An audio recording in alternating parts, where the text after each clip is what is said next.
What's going on YouTube? JT is Reborn here, and welcome back to another edition of my Godzilla comic book reviews. And in this video, we're going to talk about Godzilla Kai-Sei Era issue number 8. This one is written by Tim Seeley with artwork by Henry Preseta, colors by Francesco Segala, color assist by Gloria Martinelli, letters and design by Nathan Wittick, and editor Jake Williams. So, as you can see here, we get a little recap of what happened previously. But basically, Jacen is now the avatar for basically Ghost Godzilla in a way. The spirit of Godzilla is trapped within him. All that Kai-Sei energy went into his body. It's kind of similar to like a Hulk and Bruce Banner sort of thing, where the Hulk gets unleashed like during kind of rageful moments. That's a little comparison I can get to. But basically, Godzilla manifests himself as this like powerful being of like a construct energy. Think of like a Green Lantern construct, but just kind of encompassing himself on it. They're one and the same in a way. They fuse together, and imagine being fused with the thing you hate the most. So yeah, Godzilla's trapped within Jacen, at least the spirit and essence of him. They can kind of only come out during certain instances. But we also get some things told from Godzilla's perspective. You get kind of his narration of things, and I always thought that was kind of interesting.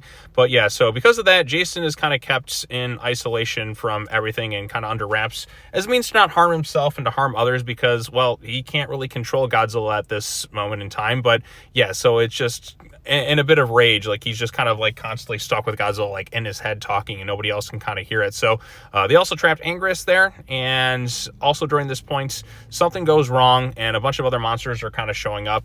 We're also introduced to this other new character named Commander Stein, who even Riviera kind of feels, and they're thinking that they're going to be reprimanded and put aside, but it's like, no, we need Jacen on our side for right now. I'm not going to let you guys go, but we have a kaiju incident. You better take care of that. So there's some stuff maybe going on with him, and perhaps there could lead for control of power or some tension amongst the team and all that too. So we got that going on. Meanwhile, I think it was a few issues ago, we had that one girl out in the farm, and there's something a little bit off with her, but we come to realize that she's also like turning into Biollante, and Biollante wants to become the new queen of the monsters. Don't tell Mothra, she'll be kind of pissed about that. But yeah, that's why all these monsters are kind of showing up.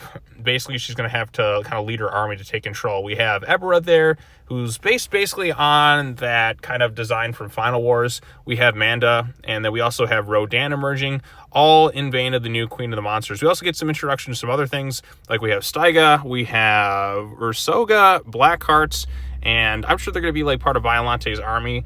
Now, she doesn't kill the people right there, but you know, she's going to be doing some serious damage as the new Queen of the Monsters. And then, of course, with all these monsters attacking, they have no choice but to let Jacen out so he can do some damage to these monsters with the power of Godzilla at his side. So artwork here is pretty solid from start to finish.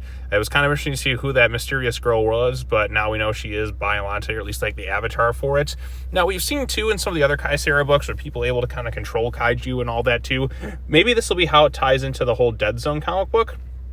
I know that's actually going to be like tying into something else. That's getting a sequel series. I have to kind of look up what it is again, but maybe it'll tie into that concept too. Because if you have these monsters appearing all across the country and all that too, certainly they'll have to lead into the Dead Zone or have something in regards to that. Maybe, I don't know. I guess we'll have to wait and see. I'm waiting for all those books to tie together at some point, because they've been going on for almost a year, and I'm surprised there hasn't been like a crossover of sorts between these different titles, but that's just me. Overall consensus, I do like the direction they're going in with this thing. I think it's interesting to have somebody as with the spirit of Godzilla trapped in them. I think it's a new concept for, you know, Godzilla comic books in general. We've had people with like kind of psychic links to Godzilla before, but never somebody where Godzilla's spirit has just kind of fused itself within them and kind of pops out during certain instances, similar to like Bruce Banner and the Hulk in a way, but a little bit different, because like it's like almost like an energy mass, like a construct, like a Green Lantern construct that kind of like encompasses around somebody. I don't know, it's a weird way to describe it, but it is kind of neat where Godzilla may be gone, like his body may physically be gone, but his spirit kind of lives on, and the ghost of him just kind of possesses Jacen and all that too. So like his soul's kind of trapped with him in a way. So I thought that was kind of interesting, and kind of being forced to use this like, we got rid of Godzilla, but now we need Godzilla again. That concept's been kind of done before. I mean, you look back to like Godzilla vs. King Ghidorah, where they get rid of Godzilla, but then King Ghidorah shows up and they're like, shit, we can't do anything. We need Godzilla's help, so we have to bring Godzilla again. Godzilla destroys Ghidorah. Oh fuck, we need to destroy Godzilla. So what do we gotta do again? We gotta kick Mecha King Ghidorah. So it's kind of one of those things where Godzilla, you don't want him around, but you also do at the same time. It's like there's like not a winning scenario. So you got to find a way to make peace and coexistence with the guy. Like, you need him in certain instances, and sometimes I understand you want him to kind of go away, but I mean, I never want Godzilla to go away. I love Godzilla, but that's just kind of the scenario they're in right here. Oh, we kind of need him right now to stop these things, but shit, we don't want him back too. It's like we can never win. That's the scenario you're in. You can never seem to win. But I think it's interesting so far. I mean, there's some neat stuff there. And what'll this do to some of the relationships? We'll see. Like, oh, yeah, like the one girl he was into, how is she going to fully, like, react now? I mean, we got a little bit of a taste of that, but how is she going to change now that she knows he's got the power of Godzilla, or spirit within him?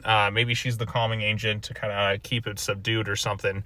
I guess we'll have to wait and see. But anyways, if you read the issue, what did you think of it? What do you think of the Kai-Sei Era stuff? Are you liking it like I am? What do you think of the addition of Biollante and also seeing some new monsters? Let me know your thoughts in the comment section down below. Be sure to like this video, share it with your friends, subscribe to the YouTube channel for more content, hit the bell for notifications, all that other fun stuff. Happy St. Patrick's Day, by the way. I do have one other Godzilla comic book I need to catch up on, but I haven't gotten around to reading it yet. But I will soon, and hopefully maybe I'll be done tonight, or maybe it'll just go tomorrow or something. I don't exactly know. Only time will tell. But yeah, new comic days coming up. So look forward to all that. All right, well, that's all I have to say. As always, take care now. Bye-bye then, and I will see you all in the next video. Peace out.